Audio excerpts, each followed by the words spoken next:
Hey, on today's show, we have a hard one. This is all about family relationships and dealing with family illness and what happens when we're left out of family decisions and what happens when you love someone who's dealt with trauma and you don't know what to do next. Stay tuned.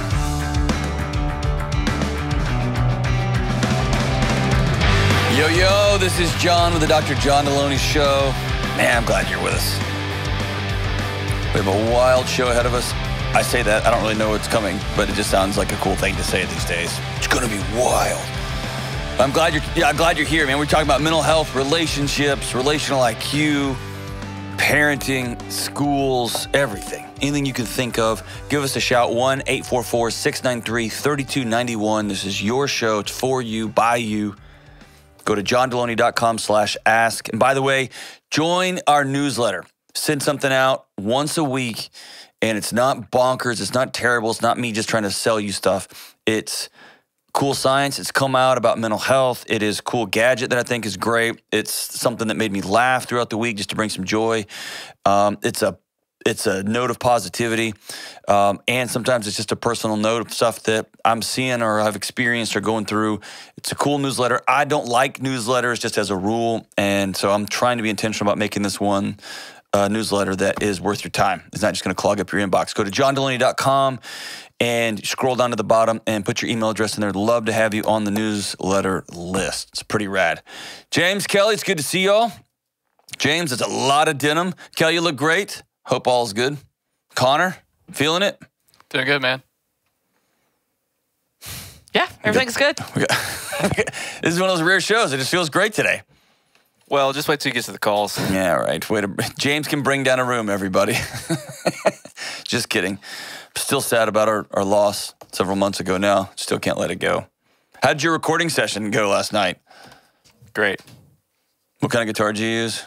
Telecaster. Oh, gosh. We had him, Kelly. Old James solving for his equilibrium is going back. He's going to gain all that weight back. He's going to start listening to sad, jangly music, poetry about dads, and playing Telecasters. We had him, though, for a minute. Kelly was awesome. We did. All right. By the way, we have a loaded, man, the audience out there is crazy today. It's good to see everybody. There's not a single person out there. Not one. Just empty chairs. It's cool, though. It's early in the morning here, like on a Tuesday, so I hope people at work, things like that, but whatever. All right, hey, let's go to Lynn in Raleigh. What's up, Lynn? How's it going? Hey, it's going. Oh, man. Oh, no. What's that mean? It's going, huh? Well, it's just another Tuesday in paradise, you know. Isn't it, though? Hey. Right. At the audience outside of wherever you are, or is there at least one person out there? I got none. I got a couple of stuffed animals in the corner. Does that count? I'm looking at like a hand sanitizer bottle, so you win. Congratulations, especially if you've named them. That's pretty great. So what's up? So, my dad is in the beginning to middle stages of Alzheimer's. Oh, Lynn, I'm sorry. How long? So, he's been deteriorating for about, I'd say, 3 or 4 years now. But but we've sort of known it was coming because he had so many aunts and uncles on his mom's side pass of Alzheimer's. But I mean, we've kind of known for a couple of decades. But it doesn't make it any easier to watch him deteriorate, right? No, it's the worst. I'm so sorry. It's we're making it. Is your mom still around? So my mom, actually, one of the fortunate parts of the story is my mom is 15 years younger than him, so she's very much capable of being at home and helping him along and taking care of him and stuff like that. So that within itself is a blessing. So how can I help? I'm so sorry. Wow. So the problem, so I know this is common. My mom, whoever's living with them, right, gets increasingly frustrated with all of the changes, the deterioration, the fact that your relatives can no longer particularly learn new things, and the forgetfulness and not knowing what day it is and stuff like that. My problem is more with the family dynamics around this. So I have two questions today, but they're related. Okay, talk into the phone there. Yeah. There you go. Okay. So I have two questions today. They're sort of related. I want to be able to help my mom and help my dad without necessarily taking over jobs that aren't my responsibility. And where that concern comes from is both my husband and my brother have sort of said, well, look, your mom's always done whatever the heck she wanted to do anyway. You can't enable her. You've got to, this is her job. You can't move in and take over. You can't, like, I've got family that doesn't particularly trust my mom's capacity in this. Mm-hmm. And while from the get-go, I know where they're coming from, but at the same time, I've seen her grow and change a lot in her ability, willingness, patience Mm-hmm. to take care of him. And I have to find a balance between, because I'm totally the person that's like, okay, it's fine. I'll go over there. I can handle it. I'll take care of this. I'll take care of that. I'm not good at follow through. So let me ask you this, Lynn. Sure. What is not getting taken care of that you need to go solve? Give me some specifics. My mom has not mom. hobbies Take mom out of it, because when we start answering with mom, it ends up getting filtered through 20 or 30 or 40 years of mom. Oh yeah, I know. So pull and that's where this comes from. So put her over to the side. What are the tasks Sure. that aren't getting done that you feel like I might need to go over there, and people are pressuring you not to? Some people are pressuring you to do it. What are the things out there that are floating around that you need to go solve, that you think you need to go solve? Be specific.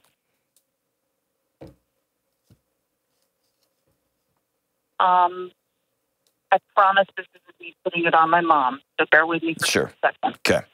You will go on weekend trips. Dad has to stay at home and take care of pets. Dad is not good at being. Dad no longer is good at being home alone. Mm-hmm. She will not change that portion of her lifestyle. And that's where the frustration from my family members comes from. Gotcha. Well, she's going to keep going off on these weekend trips. That's not going to change. When is she going to figure out that? When is she going to figure out that she can't do that anymore? And so I'm the sibling that's closest to them. I live maybe 20 minutes away. Mm-hmm. And it's easy for me to say, well, yeah, I'll check in on Dad. Right. Or, yeah, I'll spend the week with him. Or, yeah, because that doesn't affect my commute to work particularly or anything like that. Sure. And that's where the conflict comes in is, well, this is her responsibility. She needs to figure out that, things are changing and she just can't go wherever she wants and this, that, and the other. Have you sat down and talked to her? Just y'all two gone to have lunch together and said, hey? The whole family, a year and a half ago, maybe, we all sat down with both of them and said, okay, this is what me and my brother are willing to do to help you guys along, make sure you're staying in communication so that we can help with whatever's going on. My mom calls me fairly, maybe a couple times a month to just sort of go, your dad's frustrating me again. And I just let her vent and whatever. But in terms of me and her going out and just sitting down and saying, what's the game plan? No, I have not done that yet. Okay. So here's a couple of things I think that sound like they're circling around. One is, what are you oldest, by the way, youngest, middlest? Where are you? I am youngest. I'm youngest. Okay. Yeah. But I'm also the executor of his estate. So Dad, I'm the one that Dad trusts, right? You're the responsible baby. So yes, very good. Yeah. So it sounds like, and I may just be off my rocker here, but it's a nightmare loving somebody, being in a relationship with somebody who's in the early stages of Alzheimer's and in the middle stages and at the end. Because it's easy to point at the task. They can't remember anything. I need to run out of town. Like did you eat today? That kind of thing. Have you bathed? That stuff is the surface level frustration, but the deep frustration, the deep hurt there is, it's like you're hugging somebody and they just turn to dust underneath you, to sand. Yeah. And it slips through your fingers. And her sense of security and safety is going because he's always taking care of everything. That's exactly right. So, yeah. And so it's easy to focus on the tasks part. And what happens when we focus on the task part is we start trying to control stuff. Yeah. And also, one of her coping mechanisms has been a certain amount of escapism. So I understand her wanting to get away. Yeah. So there's escapism, and then there's reality, right? So I would love to see, this is for you guys. I would love to see you take your mom out. You'll have the big family meeting, which every family needs to do. And then there's the reality 18 months later. Yeah. And, hey, Mom, like, you're married, right? Yes. Okay. Now you can speak to her this is weird relational dynamics when this stuff shifts. Mm-hmm. But, hey, Mom, I can't imagine what it would be like to begin to slowly, like my husband slowly turned to smoke in my hands. Yeah. How are you? And not an venti. He spilled dog food everywhere or what, but a human thing, right? Yeah. And from there, that's when that will be the bridge to, you're going out of town a lot. If we're going to start going out of town, I feel like we need to make a plan. And sometimes I can be there and sometimes I cannot. And we've got to be realistic about what these things look like and begin to have human conversations, not solution-oriented problem solving, but human. And I know I sound like I'm semantics here, but you hear one is relational in nature and one is who's going to make sure the bill gets paid. Both need to happen, but I think your mom desperately needs you to talk to her as a fellow woman, as a fellow wife, and say, I cannot believe this is happening underneath you, and I'm so sorry. And there's a reality here. The second part is that I think everybody in your family is trying to love you the best they know how to do, and nobody's being super helpful. So, boy, that's my life. Well, and here's the thing. You, as the youngest, as the problem solver and the pleaser, all wrapped up into one beautiful, wonderful woman, are trying to make sure everything is taken care of and make sure everybody is okay with how you're taking care of it. And that's not how this is going to play. And so I'd love to see you and your husband get away for a minute, whether that's a half a day, go somewhere, and I say that all the time, just clear the deck and say, I know it sounds cool to say this is my mom's job, but that's my dad. And I've got about a year left where he's going to even recognize me anymore. And so I'm going to lean into that in this season. And husband, I need you to be okay with that. Yeah, and that's, I've started trying to do things with him that he enjoys before he can't enjoy them anymore. But you gotta be clear with your husband about that. Otherwise, he's going to be angry at your mother-in-law, his mother-in-law, your mom. He's going to be angry at your dad because he's going to feel like y'all took my wife from me. And that's different than you looking at him saying, I got about a year left with my dad. And I'm going to miss him forever, and I want to soak up every last moment he recognizes me. And that's a different thing for your husband. And that's him living he'll be frustrated, but he will love you in a way. It's a deeper connective. Does that make sense? Yeah, it does make sense. So, and be clear with your brother and sister. It's a moment where you as the executor, you as the youngest are going to reverse engineer this whole thing. You are not doing things to make everybody happy anymore. You are doing things to deal with relationships, to deal with reality. And that's going to be you co-creating this with your husband and then you saying, here's what this is going to look like. And just know this gets messy. Mom may disappear. Mom may completely abandon this whole thing. Or she may, like you said, she may turn into the most extraordinary caregiver that nobody expected. Your brother and sister, who's been so awesome and such mentors, they may turn into complete idiots because they don't know what to deal with your dad. One of them already did. Exactly, they will. And then, but as you say, that's another phone call. Well, they're gonna get they're going to feel ashamed that their younger sister's taking over all this. And so they're going to blame you for it. They're going to blame mom for it. You can't control any of that. You can control two things. Your thoughts, the way you love your dad, the way you decide to think about your mom, the way you decide to think about your husband, and your actions. That's it. And those actions are, I'm going to be this clear, this direct. I'm going to follow this plan. I'm going to have this conversation with my mom, this one with my husband. And then I'm going to tell my brother and sister, here's what we're doing. And I'm going to soak up the moments I can with my dad. And I'm going to not feel guilty when I got to go to work or deal with my own kids. I'm going to take this control of this thing from the head up. And by the way, you're right. Your mom's job is to take care of her husband. This is her responsibility. And so you're an adjunct to that. You are not the caretaker. And when you get an impetus to control stuff, I want you to back down and ask your body, what are you trying to solve here? Is there an issue? Is dad not eating? Do I need to go feed the dog? Or am I so sad and scared that I'm losing my dad right in front of my eyes? I'm watching him just disappear. And that's heartbreaking. You got to sit in that grief because you can't solve that. You got to own it. You got to sit in it. You got to hold that old man's hand and tell him you love him. Even as he slowly, the recognition slowly leaves his eyes. And it's hard, and that's why Alzheimer's it's just evil. It's the worst. That's why he's so lucky to have you, Lynn. He's so lucky to have you. Hey, we'll be right back on the Dr. John Delony Show. Hey, what's up? This is Delony. Let's talk about getting a good night's sleep.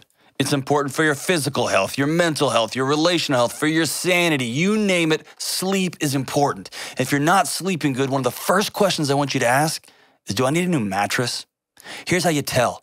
Are you tossing and turning all night because you can't get comfortable? Are you waking up in the middle of the night burning hot? Or in the morning, does your back hurt? If you have any of these issues, you may need a new mattress. Check out Dream Cloud. It's a mattress I have in my own house. You will love it. And they're currently running their biggest offer of all time. $400 in accessories plus an additional $250 discount only for Delony listeners. That's a total of $650 in accessories and savings. Visit dreamcloudsleep.com/Delony or dreamcloudsleep.com and enter promo code Delony to get a new mattress shipped to your house today, and you can enjoy $650 in savings. That's dreamcloudsleep.com, promo code DELONY. All right, we're back. Let's go to Lisa in Dayton, Ohio. Hey, Lisa, what's going on? Hey, Dr. John. How are you? Remarkable. How we doing? Good. So I'll just jump into it. My husband's mom was diagnosed with stage 4 brain cancer earlier this summer. Oh, my gosh. Seriously? Yeah, it's been a little rough. Out of the blue? Yeah, sort of. There was like a month where they thought she had a stroke, and then she had another stroke, and then they finally diagnosed the cancer, and it wasn't a stroke at all. Lisa, I'm so sorry. She's a pretty wonderful woman. Yeah, I'd definitely say so. Oh, I'm so sorry. That's the worst, man. Oh, so this is just a few months old. So, man, can only imagine what y'all are going through. So, how can I help? So basically, we've been kind of having some weird family dynamic issues. Yep. Go figure. And basically, we feel like we're being left out in terms of like assisting with her care. Okay. Sorry, this is hard. I'm nervous. Yeah, well, number one, don't be nervous because the advice I'm going to give you is about worth what you pay for it, so that's all good. And yeah, man, I just can tell you love that woman. And you love your husband. Is he sad as all get out? Yeah. It's hard to hold the heartbroken hand of someone we love too. Wow. Yeah. Okay, so y'all are being left out. Does he have a sister that's just trying to take over everything? Yeah, basically. Man, I should do this for a living. So he's the middle. He has an older brother and a younger sister. And essentially, ever since the diagnosis and being in the hospital... Can I guess? This is so rude. Can I guess? Older brother's trying to flex and tell everybody, like, this is just... And then sister's just trying to run everything. Am I right? I could be way off. Sister, yes. But older brother is kind of like him and his brother are kind of the same in that they don't like confrontation, so they're just kind of like backing off. Ah, okay. Okay.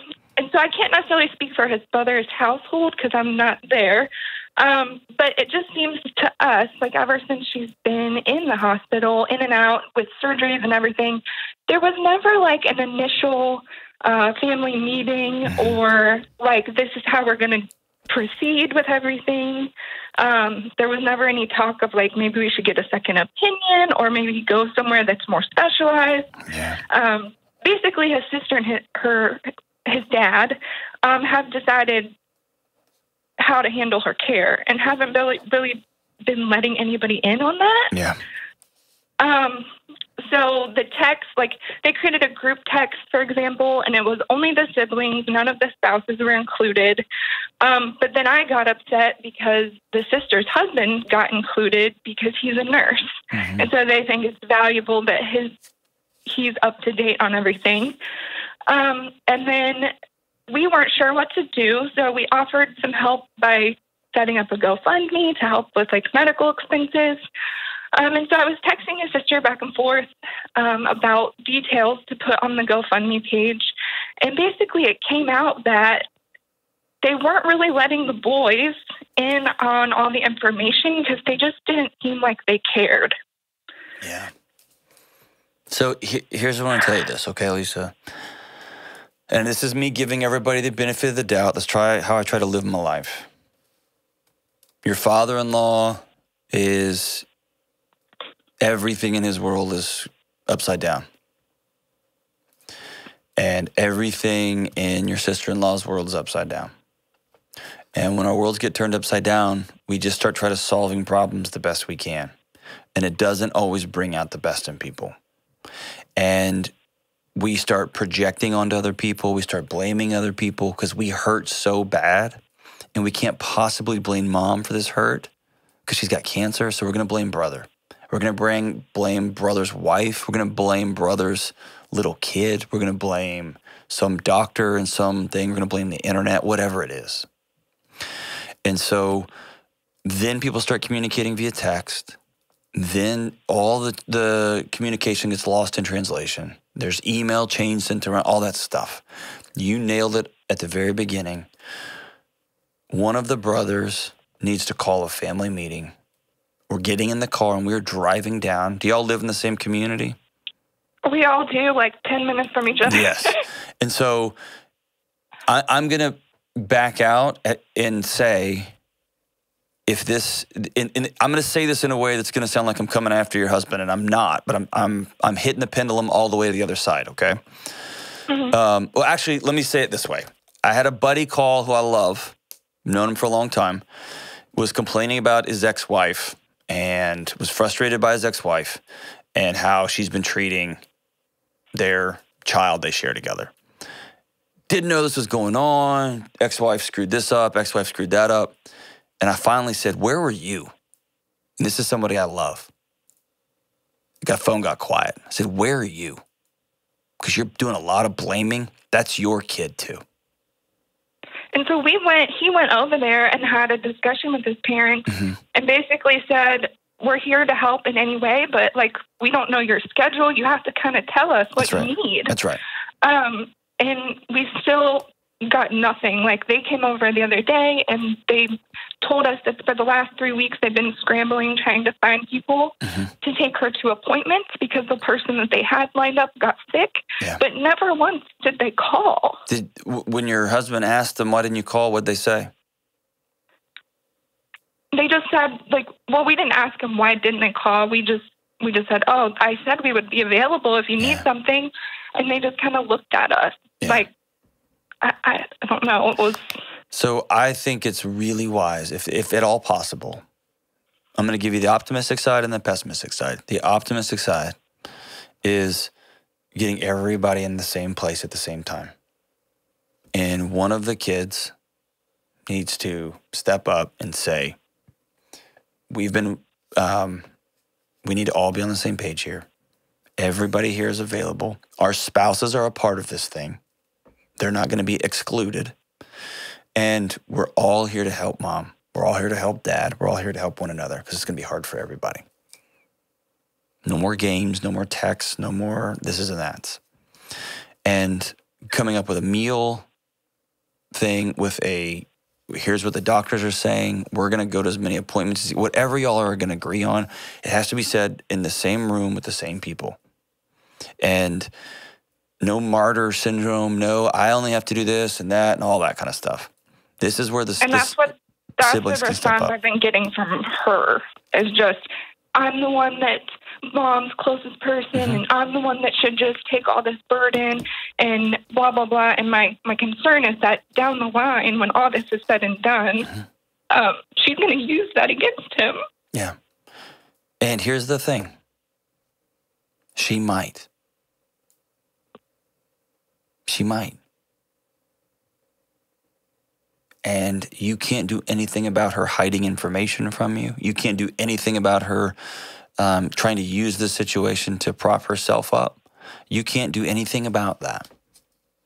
And so what I'm going to tell you, Lisa, is you're going to make yourself bonkers in the middle of a really tragic situation, trying to solve for your sister-in-law, acting like a 4-year-old.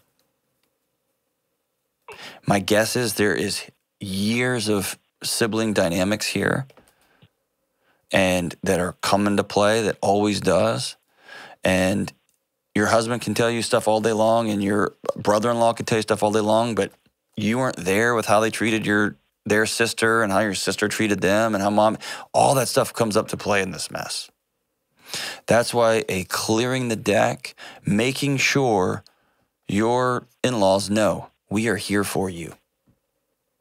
And then after that, if they choose to not call you, it will hurt like bloody hell. And you can't do anything about it. It will be heartbreaking. And that's the choice they chose to make. And the peace you will have is we reached out. We did everything we knew to do. We kept going over and mowing the yard. We called every morning and said, is there anything we can do to help today? We're not going to go to war with my sister-in-law. I'm just not going to do it. I'm not going to fight you over this. Over who cares about mom the most. I'm not going to do that. All right. Every day I'm going to call you and say, is there anything you need today? And I'm going to do that for a few weeks until it just becomes a rhythm. And if I'm not able to help that day, I'm not going to call. I'm going to remind them, hey, we're here if you need anything. And then we're going to go from there. And they may think, your in-laws may think they are doing good by not calling the brothers. For some twisted way, they may think that that's just the best thing to do. But until you is going to war and getting angry will solve nothing. It'll just make this painful thing so much more hurtful. It sounds like a desperate need of an in-person conversation. And if you can't get that, then you can't get that. And you can mourn and grieve it and I'm going to call my in-laws every day. Right. But I do get, man, I hate this for you. And I do get the dividing. You're not really one of the kids. You're over here. You're over. And some of that's going to be you imagining that. And some of it's going to be super real. That sister-in-law's circling up and making this her, whatever. You know what I mean? I'm just not going to get in a competition and a fight with people trying to help somebody who's dying. I'm just not. Right. What's the prognosis on this cancer? And that's the thing. We've been getting mixed information. And I'm not necessarily sure if it's the doctors trying to give them false hope or what it is, or if it's the sister trying to bury the brother, like pad it for the brothers. But they told her 12 to 18 months. But then when they did the surgery, supposedly they got like most of the tumor out. So I really don't know. Okay. So I'm sort of like 12 to 18 months in my mind. Yeah. And that's where you're going to protect yourself. And that might be data supported and it might not be. That's where a clear meeting that somebody bring a calendar that you can pass along to everybody or start a Google Calendar or whatever it's going to be, a way that everybody can keep the appointments in schedule, the meals needed in schedule. It just needs some organization here and it needs some communication. And if you get a clear sense that they don't want your involvement, it will hurt in a major way. And that will be their issue, not yours. Right. So we're kind of in a hiatus right now where she has like a few weeks off before her next like treatment regimen. So we're trying to take an impromptu vacation, just to spend time with her. Mm-hmm. So I hate to put a dampen the vacation mode, but I feel like this stuff needs to be talked about. Would you call a separate meeting? Because it's really hard to get everybody together all at once. I don't. Not talking about cancer is not going to make it go away. Right. Not talking about the elephant in a room isn't going to make it go away. So if I'm you, here's how I would have that conversation. I would say, hey, we're all getting ready to go on a mini vacation and looking forward to it. There's a big elephant in the room. Mother-in-law, how would you want us to talk to you about it? How do you want us to address this? You want us to just pretend it's not real for 48 hours? Do you want us to connect with you? How do you want us to walk alongside you? And let her speak into it. Right now, she's got 3 kids and 3 spouses worth of people trying to solve her, trying to help in ways that they think is the best way. And nobody's asked Mom, how can we help? And Mom may say, the best way you can help me, sons, is y'all love your spouses, y'all go to work, hug my grandkids, and I'll call you if I need something. Daughter, I need you here every step of the way. And she gets to do that. And you can choose to take that personally and say, well, I wish she'd asked me. Or you can choose to say, cool. She is a woman who has got terminal brain cancer, and she gets to call out how she wants to be helped. But instead of a bunch of people making a bunch of side decisions about how they best help Mom, bring Mom into the conversation. Let her speak directly into how we can best love her. Let Dad do that too. And hopefully that will solve a lot of these downstream effects. And it's going to be on you and your husband to choose. I'm not going to get my feelings hurt if they request sister, not me. It's going to hurt, but I'm going to choose that to let them have the care they want to have. That'll be hard. I'm going to choose and I take this stuff personally, even though it's a mess, even though it's the most personal situation I've been through. And I hate this for you, man. A powerful matriarch that gets brain cancer, it's just devastating for the whole family. That's where clarity, direction, as much in-person communication or Zoom conversation as possible, staying off texts, and as much clarity. I keep saying that over and over. It tends to it just makes the path so much easier to walk on. I'm heartbroken for you, Lisa. Let's get everybody in a room ASAP and have this conversation, and then we'll go from there. Thank you so much. We'll be right back on the Dr. John Delony Show. The world has become more and more chaotic and uncertain and loud, and it seems that everyone has anxiety. I've been there, and so have you. It's why I wrote this small, direct, and personal book called Redefining Anxiety. In this book, I discuss what anxiety is, what it's not, and how you can get back on the road of being whole and well. Listen, you are not broken, and I'm living proof that you can get your life back. I wrote this book so everyone could read it, not just science nerds like me and my friends, and I priced it at $10 so that everyone can afford it. This little book landed on the bestseller list and is now being purchased by the case and given away in counseling offices, universities, churches, and homes across the country. I don't care if you're a teenager or an executive or a 75-year-old grandmother, this book is for everyone. So go to johndelony.com and get your copy of Redefining Anxiety today. All right, let's take one more call. Let's go to Michelle in Boston. Hey, Michelle, what's going on? Hi, John. How are you? Good. How are you?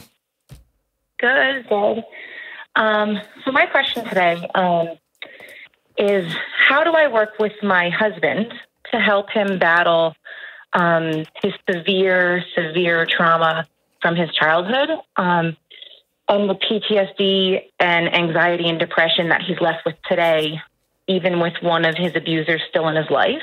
And then also, how do we connect on a spiritual level for his healing when a lot of his trauma came from people who were related to his church and religious people and that genre?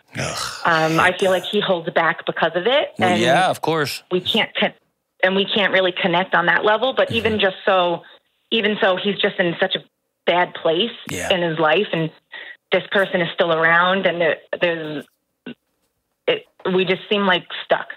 Yeah. So is your husband going through treatment of some sort? Is he on a healing journey, or is he just getting through every day, just grinding it out?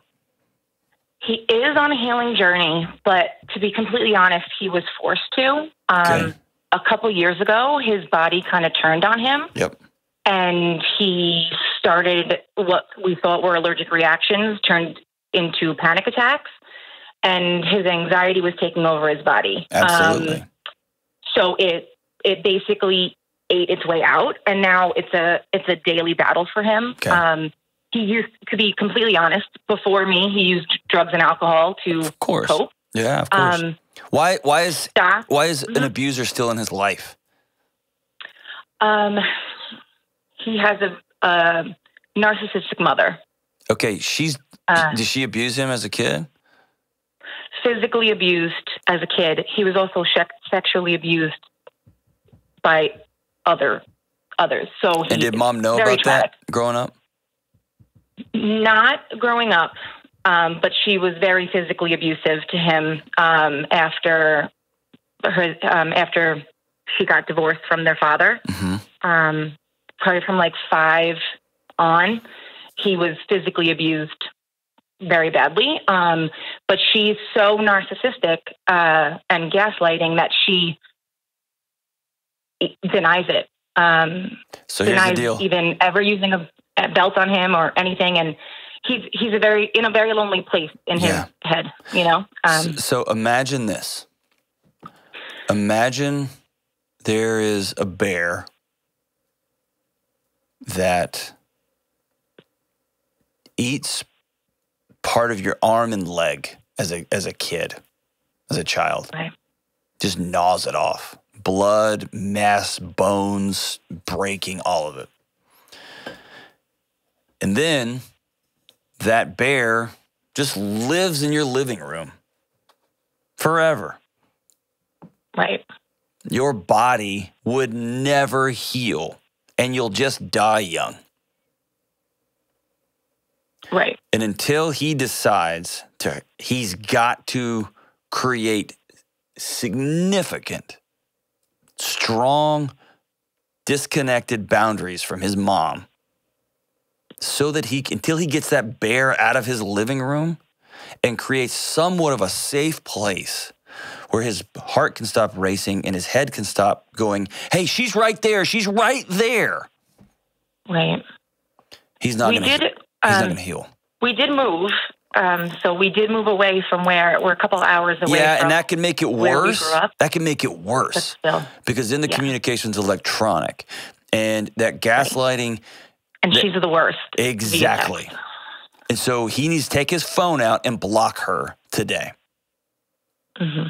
No more contact. Today's her birthday too, so. Well, happy birthday. Right. He just wrote to me a little while ago saying he did call her, and Good. I feel like he's my child because I'm trying to hold up the boundaries. He is. He's become your kid and your mom. Mm-hmm. And that's not a way to hold on to a marriage. And my guess is you're getting exhausted. I'm exhausted. And you love him like crazy, and you're getting exhausted. I am. Because I'm scared for my kids. Yeah, of course. They really love their grandmother, mm-hmm. and but I mean, it's all part of the game, you know. Your grandmother doesn't even realize that her love isn't real. A bear. Yeah. That tried to kill your husband. She does not get access to your kids for a long time. And listen, my kids love people that give them candy. I'm still discriminating about who they're involved with. Right. Right? Yeah. And you've got this picture, and it's an incredible one, of your mother-in-law coming around and being this awesome grandma, and we all go play. Right. That is over. It's really creepy. It is. It's scary, and it's over. And you have to draw that boundary, and your husband's got to draw that boundary. And when it comes to spiritual connection, it wasn't a bear. It was a firing squad. It was a torture chamber for your husband. And so any sort of faith healing is going to have to be unbraided from the people that hurt him. And so trying to connect with him in the torture chamber is going to be a challenge for a season. Does that make sense? Yeah. And you're going to feel lonely because you want to connect with him on a spiritual level and you want to raise your kids in a certain way. And he's going to continue to remember, that's where I was sexually abused. That's not safe. Yeah, he can't even go back to where we grew up. He can't even go back. Of course. It's been slowly happening for a long time. And I'm realizing, like, I do a lot of research and I try to find things, and I just sent him a thing about triggers with his PTSD, because he goes, we don't even know what sets him off some days. But I know it could be literally anything. It could be a song. It could be a way something said, a smell, a this or that. So, he goes into these breakdowns and has a full-on panic attack. And, I'm just trying to get him out, help him out and help him through it. And so here's the thing. Mm-hmm. Number one, I'm so sorry, Michelle. This is so hard. So hard. And you are a strong, strong woman. He's lucky to have you in his life. And you are also his mom now too. And you are trying to solve this and you can't solve it. You can't fix him. I'm telling you right now, 1,000% chance, not a doubt in my mind. If he wants to heal from this trauma, he can. No question about it. It will be a gauntlet. He will walk through hell and back, and he will need somebody strong like you by his side. But he's got to do the walk on his own. You can't lay in this bed with him. You can hold his hand while he's in it, but you can't do it for him. And if he wants to get to the bottom of, Vander Kolk says, trauma is not what happened. It is our body's response in the present to things that happened in the past. Right. So until he decides, I want to regain control of my body in the present, I cannot heal the fact that my mom, the one woman on the planet who was supposed to take care of me, abused the crap out of me. I can't change that. I can't change the fact that the one safe place I should be able to go to is with my faith community took my innocence away. They stole that from me. They sexually abused me. You can't change that. What I can change is how my body in the present responds to things that happened in the past. And that's what healing trauma is. But he's got to decide that. Right. And you can't make him do it. It's so hard with the mother. I know. I figure. know. That's why you got to get the bear out of the living room first. That body's never going to heal. It can't. She keeps biting him, scratching him. Right. And then at the same time, your kids are on that bear's back having the time of their life, just playing. Right. You got to get that bear out of the living room. She has cashed in. She's out. She doesn't get to be mom for a season. Right. And then she turns that around on us. It doesn't matter. She is an abuser. Right. I don't care what she says. Right. She gets no votes. She gets no votes in my house. I don't care what she turns around. I don't care what she says. She does not exist. Does that make sense? Mm-hmm. Yeah. Say it. She doesn't get a vote in my house anymore. You're right. She doesn't get a vote. In my house anymore. Say it with conviction. You're a powerful she doesn't get a vote Boston in my house mom. anymore. Right. Would you let some strange man just come live in your living room and your husband walks in and he would just punch your husband in the face and then he'd hand your kids some candy? Would you allow that? Right. No. No, you wouldn't. You'd go to war for your husband. You'd go to war for those kids. And just because it's his mom doesn't make it makes it more evil, not less. It makes it more Right. painful, more hurtful. And your husband feels trapped. And the moment he unplugs from mom will be the first day he starts to get well. Okay. Because his body is continuing to fight and flee and run and freeze from a threat that he's been under for 30-something years. Right. And it's time Right. to get the bear out of the living room.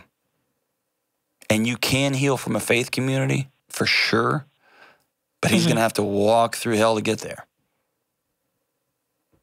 It's going to be hard. And it may look different than you in your fantasy, in the world, the picture you have. It may look different ultimately. Right. Right. Because they stole There's, from him. yeah, my best friend is his sister, and and in the past, the sisters have been used as weapons by the mom. So I don't ever want to hear about your mother-in-law ever again. Right? I know. Yeah. Okay. And tell your best friend, mom's not welcome here anymore. Oh my gosh, are you serious? Yes, not welcome. She's an abuser. I for sure not letting my little kids around her. And I am going to do everything I can to keep my husband out of that woman's presence so that his body can finally recognize that he's safe. And I'm going to go back to being his lover, his partner in life, his best friend. I'm going to stop being his mom. I'm going to quit being his mother. And I'm going to create a well home, a safe home with him. He's going to play a part in this. And he's going to decide I'm worth being well. And I'm worth being completely plugged in and connected with my kids. I'm worth being completely plugged in and having a reckless, wild love with my wife. And he's going to have to learn how to do that. Because the first woman didn't love him, she abused him. The faith community didn't love him, it abused him. His sisters are a mess. And it's going to be tempting for you to keep punishing mom, to keep going back to mom. I don't care about her. She doesn't get a vote. She's done. And this is hard. I'd love for you to give us a shout back, and I'd love to talk to your husband. Both of y'all on the phone at the same time, that'd be awesome. I'd love to just listen to his story and walk alongside him. But remember these three things. You cannot fix him. You can love him. You can stay physically connected to him. You can hold him. You can look him in the eye and say, I love you. But you can't fix him. He has to decide, I want to be well. And by the way, he's not broken. He needs healing. He's hurt. He's not broken. The second thing is get mother-in-law out. She gets no more votes. Done. Get the bear out of the house. Number 3, I want you and your husband, you've got to, you, Michelle, you got to put this fantasy picture down of what you've created, of this perfect life. It's different now. It's different. I want you and him to go co-create what this thing's going to look like. And you're going to do it season by season by season. What's the next 6 months going to look like for us? Is it summer or is it winter? Is it spring or fall? What's it going to look like? And we're going to slowly rebuild this thing. And we're going to paint a picture together. And it sounds all cheesy. It's not. You'll have to excavate everything and rebuild something totally new. That doesn't include mother-in-law. Ah, Michelle, he's so lucky to have you. He's so lucky to have you. Thank you so much for your call. Oh, James, Kelly, this is a hard show, man. People are hurting.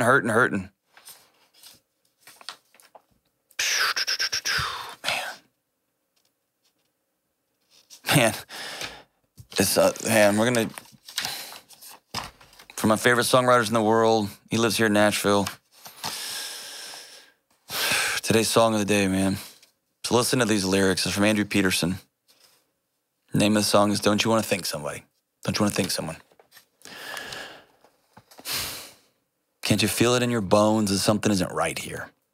Something you've always known, but you don't know why. Because every time the sun goes down, we face another night here waiting for the world to spin around just to survive. But when you see the morning sun burning through a silver mist,